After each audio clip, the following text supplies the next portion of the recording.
كان أعف الناس ليس يمسك أيدي من ليس لهن يملك، يبايع النساء لا يصافح أيديهن بل كلام صالح.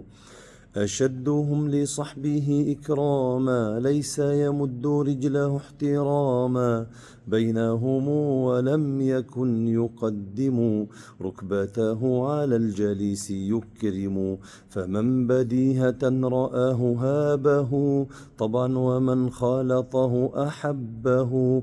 يمشي مع المسكين والأرملة في حاجة من غير ما أنفت، يخصف نعله يخط ثوبه، يحلب شاته ولن يعيبه. يخدم في مهنة أهله كما يقطع بالسكين لحما قدما، يردف خلفه على الحمار على إكاف غير ذي استكبار.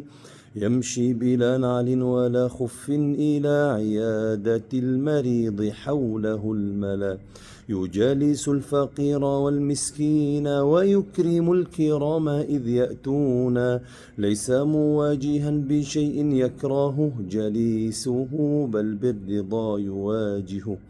يمزح لا يقول إلا حقا، يجلس في الأكل مع الآرقا، يأتي إلى بساتين الإخوان يكرمهم بذلك الإتيان. قيل له يدعو على الكفار دوس وغيرهم من الفجار، فقال إنما بعثت رحمة وليس لعانا النبي الرحمة، بل سأل اللهم فاهدي دوسا وأتي بهم فأصبحوا رؤوسا. لم يك فحاشا ولا لعانا ولا بخيلا لا ولا جبانا، يختار أيسر الأمور إذ ما خير إلا أن يكون إثما. لم يرى ضاحكا بملء فيه ضاحكه تبسم يبديه، يعجب مما يعجب الجليس منه فما بوجهه عبوس. أصحابه إذ يتناشدون بينهم الأشعار يضحكون، ويذكرون جاهلية فما يزيد أن يشركهم تبسما.